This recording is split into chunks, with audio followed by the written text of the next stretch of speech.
What up, players? Welcome to the channel. Today, we actually going to talk about some Dead by Daylight. It's been a long time since I've actually done I'm going to say perk, Jesus, an update on the patch notes.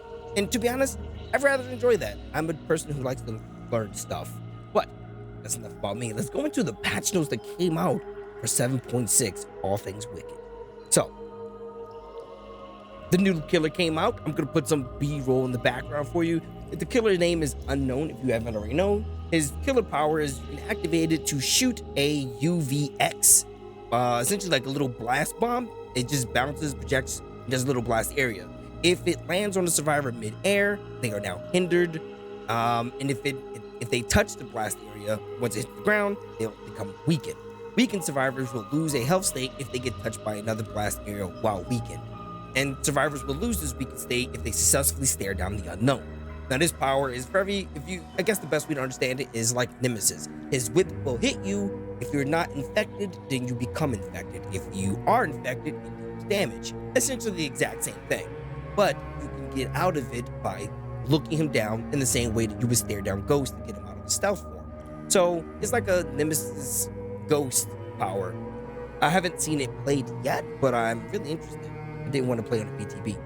Anyway, special ability, he has hallucinations. The unknown will intermittently create up to 4 hallucinations, and these hallucinations cannot be created while charging his beam, doing any interactions such as breaking gens or walls, and if he's anywhere near a hook. Whenever a survivor is touched by the blast area or otherwise they become weakened, the next hallucination will spawn. Spawn time decreases by 10 seconds. So as the timer goes down, if you get them in the blast area, get weakened or something like that, you'll get more out of them faster. Now, the hallucinations, the unknown can teleport to the hallucinations using his teleport ability and leaving behind a temporary decoy. Survivors within can remove these hallucinations from the trial using a special dispel ability that they get. If they are weakened, it takes them longer to dispel it. However, if they don't finish it, or they have to stop for any reason, they become weakened, and then the trigger killer instinct? Killer instinct will go off. Little heart, you see the circle. I'm making finger effects like you can see me. Anyway, let's talk about his perks. His perks are Unbound. This perk activates for up to 30 seconds after a survivor has become injured by any means. After voting through a window, you gain 5% speed for 10 seconds. This effect cannot stack with itself, so you can't loop back and forth through the same window, trying to gain a whole bunch of benefits. His next ability, Unforeseen. When you perform the break action on the generator, your terror radius transfers to the generator for up to 30 seconds, and its radius is set to 32 meters. You gain Undetectable for that duration, and then the perk was a cooldown for 30 seconds. This is like that one perk where whenever you hit the obsession gains a 32 meter terror radius for I think like 60 seconds, and then you can just leave. It's essentially that version, but tied to a gen, which I like it, but since I'm a Nemesis main, he walks very heavy. So even if you can't hear my terror radius, you just hear him stomping on the ground. Kind of makes me sad. Next perk, Undone.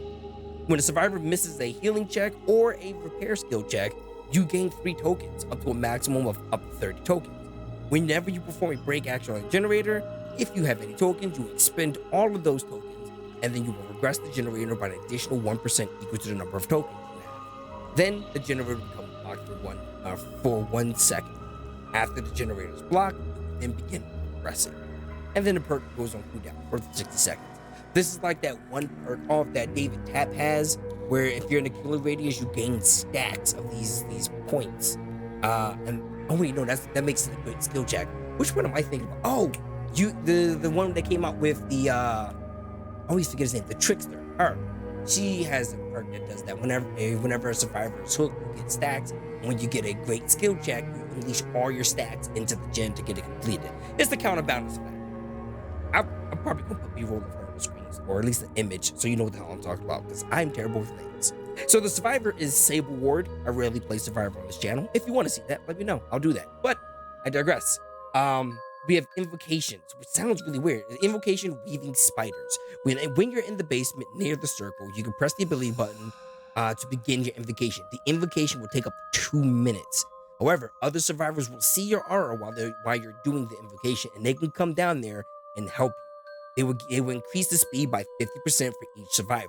However, if that survivor has an invocation perk, then it would increase it by an additional 100% instead. And I love how it says an invocation perk, meaning invocation perks are going to become a thing in the future, which I'm looking forward to that. That doesn't sound too badass. I mean, it's too bad, actually. So once the invocation is completed, you become injured and broken for the rest of the trial. Reduce the max regenerated speed of all generators by up to 10 charges. So essentially, all your generators have brand new part attached to them. Which, god dang, not fun if they were to come in with Prove Thyself. I am not looking forward to that. But the fact that they're all broken, dope. I wonder if I take them out the game, will that perk still be active? Or is it just a one-time thing at all times? Whatever. Anyway, completing the invocation disables that perk for all survivors, whether they helped or not. So that way you can't just stack them. Strength and Shadows. When you're in the basement, this perk becomes active. Unlocks the Strength and Shadows ability, which allows you to heal without a med kit at 70% of its normal healing speed. When you finish healing in the basement, you get to see the killer's aura for up to 10 seconds. And Wicked. Your self-unhook attempts in the basement always succeed. You always getting off in the basement. Wait, that sounds terrible. Anyway, you are whenever you're unhooked or you unhook yourself while in the basement. Wait, no, actually, I think it's anywhere. As long as you unhook, you get to see the killer's aura whenever you get unhooked, which is dope. Yeah, that's dope. Yeah, so as long as you get unhooked anywhere, you can see the survivor's aura for 20 seconds. Hey, I like that. I might run that when I'm playing with my friends. Okay, solid. Well, that's Sable. There is a new map called the Greenville Square, which I have not seen it yet. Hopefully there's some B-roll in the background. I'm recording this late at night and I got work in the morning, so hopefully it's there. Let's talk about the fun stuff. All right, so the mangled status has been updated. Now, the way mangle has worked, it takes forever for you to heal while you are mangled. Typically, that will only happen until you are fully healed, then the mangle status go away. However, going forward, the mangle status will either go away when you fully heal or until you wait it out. How long that time is, I don't know, but there are 4 perks that have been affected, which is Blood Echo, Sloppy Butcher, Scourge Hook, Pain, Gift of Pain, and Vigil. Those 4 perks have all been adjusted to make this work, and a whole bunch of add-ons that I'm not going to go over that have also been affected. We would already have to see each killer individually to see. All right, the killer updates. Blight got a buff, well, specifically to his Compound 33 add-on. His rush cannot be performed more than 3 times instead of 2.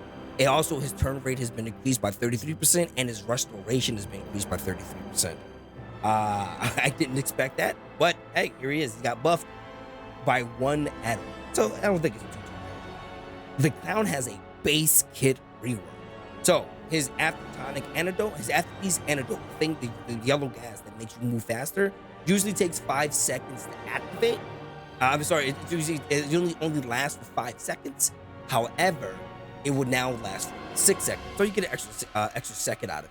And also, instead of taking 2.5 seconds for the gas to release, it will now only take 2 seconds. He will increase his base bottles from 4 to 6, so he'll get 2 additional bottles at base level, and decreases the visual intensity of the survivors when they're in the Afterpiece Tonic. Because if you've ever played against Clown, it feels like you're in the 70s on a weird drug trip. I'm not that old to know what it feels like, but I would imagine what that felt like. You can like taste colors. That's what it feels like when you're infected by that. Now, his add-on, Red Hair's Pinky Finger, essentially got the Huntress treatment. Instead of reducing the amount of bottles he can have by 3, it instead sets it to a 1. Automatically. 1 bottle. Make it count. Mom's spaghetti. So, yeah, do that. I'm interested in that. His insta-downs are just bustedly strong. So, I like this. The Demogorgon has got his Shred buffed. The Shred successful hit cooldown has been reduced by 0.3 seconds, and the Shred cooldown from the Breaking Pallet has been reduced by 0.2 seconds. The add-on of the Blackheart and the Barb's Glasses have been reduced by 5% to make up for the fact that his base kit now does these things faster. So instead of 15% on both those add-ons, they now go down to 10%. And that's it. The Doctor, honestly, has got one of my most exciting add-ons because I originally, before them being made, was a Doctor man. So his shock therapy range has increased from 10.7 seconds, 10.7 meters up to 12 meters. Why it was a 10.7 to begin with, I do not know. That was a random number, 12 meters. Now, it also decreases the detonation delay by to 2.8 seconds instead of 1 second, which if you ever played Doctor or played against Doctor, when you do the shock, if you're in the electric wave, you don't get hit immediately. You're in the wave, and then a second later you go, ah, and then you can't go. That's going to reduce that time, which, God bless it, I needed that. Now, as a result of that, Discipline Class 3 and Discipline Carter's notes will be nerfed by 5% and 10% respectively. Those were the add-ons that reduced the detonation delay of the shock there. So, since it's already in the space kit, those got nerfed to tune it. And that's it for the Doctor. Now, the Hag has a whole bunch of changes. So we're going to try and get through this as effectively as possible. The Hag has increased Phantasm speed teleportation range. It went from 40 meters up to 48 meters. So now she can be further away from her traps and teleport to them.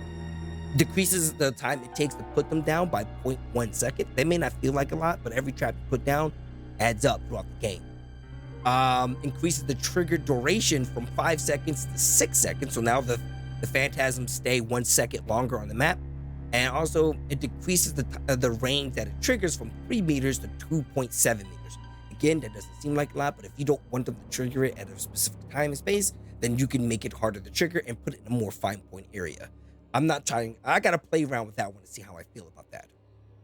And increase the duration it takes for survivors to wipe away her traps to 4 seconds. It was originally 3.5 seconds. So it's gonna take a little bit longer to get rid of them. But considering I don't ever see Hags, this is probably what she needs because nobody touches the Hag. Now, because of all these changes to her base kit, she's got a lot of add-on changes. So the bloodied mud, bloodied water, and the bog water all reduce the range at which her phantasm tracks will trigger. They initially used to increase the range, so make it a bigger radius to trigger, and now instead they inverted it, and now it makes the radius smaller and smaller, making it more fine-tuned so that we don't get accident triggers when you're especially chasing survivors somewhere else. So it can be more precise, and I like that with the body blocking Hag. I think that was going to be far better for that kind of build in general. So the cracked turtle egg, the half eggshell, and the powdered eggshell all increase the phantasm duration by like 10, 15, and 20%. They were huge numbers before. They were 25, 45, 55%. So all of them have gotten nerfed because they want to, match around with the changes. The cypress necklet, the rope necklet, and the swamp orchid necklet all have gotten their phantasm trap speeding reduced. They were higher and they all got reduced to match up with the fact that she puts them down a little bit faster.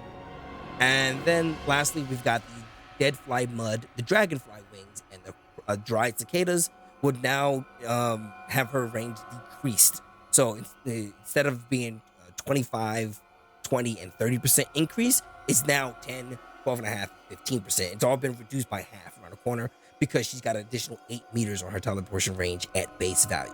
So, I don't know. I feel like this is probably going to play out well. Hopefully we get to see more Hags. I hope. Hag's pretty dope. All right. The Huntress. Very simple. She now has 7 hatches instead of 5 and decreased the wind-up speed of her hatches by 0.1 seconds. They did not increase initially we're going to have her increase her movement speed when holding a hatchet, but I'm pretty sure the PTB told them this was a terrible idea and they never actually included it. So she did get the increased hatches, but she still doesn't move any faster while holding hatchets, which I think is fine. She's already like pretty right down the middle killer. So adding that would have made her bust. So the pig has got a rework, which I'm not entirely sure how I feel about it. It needed it, because again, nobody touches the pig. But here we go. So her ambush duration, the time while she's running with her blade off to slice you, has been increased from 2 seconds to 2.3 seconds. And if she misses that, the cooldown from a missed charge attack went from 3 seconds to 2.7, and a successful hit cooldown went from 2 seconds to 1.5 seconds. So all the cooldowns of her charge attack has just gotten better. Increases the movement speed while crouching by 0.2 meters. So it was 3.6 and now it's 3.8, which may not seem like a lot, but I'm telling you, get to a loop, it matters. Decreases the time it takes for her to initiate into a crouch. It's now 1 second. It was initially 1.3 seconds, but now it's 1 second. I still wish it was Ghostface fast, because I want to be able to teabag survivors faster. And also, now she can no longer see Jigsaw boxes, auras. So if you ever played as the pig, you can always see the white boxes on the map, know where the survivors are going to go to take off the Jigsaw hats. No longer can she see them. They're just removed from her base kit. That was to help her stop patrolling those whenever survivor. I mean, honestly, I did it. If a survivor had a little trap in their head, I went over to him. I was like, damn, wow. Let me rotate around these if I can't find survivors, and I'm just gonna bop them. It was like free value, free real estate, and it didn't feel right when I did it, but the game didn't stop me. But now they are, so I'm glad for that. So now whenever you hit an ambush, you'll get an additional 350 blood points, and whenever you actually put a bear trap on someone's head, or reverse bear trap, you'll get 500 additional points. Her add-ons have been modified for her new changes. So like her combat straps, now they only increase her crouching and uncrouching speed by 10%. It used to be 30%. Her Shattered Sirens now decreases her melee miss cooldown by 10% instead of 25%. Her Workshop Greaves now increase her charge attack speed by 50% and decreases her ambush miss cooldown by 10% instead of 25%. Now, her Amanda's Secret, it now notifies the killer, the pig in this case, whenever a survivor removes the reverse bear trap. So I don't exactly know what the notification is. I think it's probably like the explosion, like when the survivor misses a skill check. And then the auras of survivors removing the bear traps will reveal to the killer for 6 seconds. Now, initially the perk with the add-on used to disable your ability to see Jigsaw boxes, but since that's on her base kit, they just removed that part out because it's now on her base kit. So there will be a double blood point event coming up March 18th, starting at 11. What day is it? I'm terrible with dates. March 18th is what? Monday? That's weird. So yeah, Blood Moon event. Blood Moon will start on March 18th, and the Blood Moon event tome will also start at that time. So I don't know anything about the Blood Moon event. I should probably do that. Learn more about that. Blood Web. Now this I didn't read. Auto purchase Citadel gets unlocked for all characters after at least one character has been prestige. Thank you. Now I can just click that button for any new character I get. I don't have to go to prestige 1 for that character and then do it. And honestly, I only do it for like the first 12 levels. And then after that, I just optimize clicking. Level up pop-ups can be skipped by pressing the controller A button. And yes. Thank you. I am so tired of those stupid pop-ups. You know, you can enter the blood web and blah, blah. Like, dog, I've been playing this game forever. I don't need to see that. Also, after loading wheel, added a loading wheel animation when data is being loaded. It's like a little circle. Okay. All right. Selecting an empty perk slot will no longer reset to the first page of perks. Perks can now be searched within certain keywords. Yes, that is exactly what I was hoping for. God bless the keywords. So I'm like, damn, what's that one perk that leaves me like this? That and I'm like, damn. So now you can just put like, what's the word I'm looking for? What is it when you get the little heart around you and you're like exhausted? Oh yeah, exhausted. You can put exhausted in and find all the exhausted perks. That's so good. That's what I wanted. I'm glad. It took me forever, but you know what? We made it. And that's pretty much everything. I'm not gonna cover the bug fixes or anything like that. I don't pay attention enough. I don't really care. Oh, wait. Here we are. I'm a Nemesis main. I see something. Nemesis zombies now turn around when walking into an obstacle at an indirect angle. Oh, that's cool. Good. Now they're not just walking into a tree. Nemesis zombies now correctly walk around a specific vault frame. Yes. Bots no longer get stuck. Oh, I don't care about that part. I don't care about the first two. All right. So that's that. So that's that. Hope you guys enjoyed this kind of video. The algorithm will tell me if you did or didn't. I particularly enjoy these kind of things. I am very good at learning and understanding how a game works. Applying said information is hard for me. So, as they, you know how they say, those who can't do, teach. And that's where I am. That's the video. I hope you guys enjoyed this kind of video. Sorry there wasn't no new gameplay. I'm working on it right now. But with that, I hope to see you guys in the next video. And be safe, guys. job. Crack it.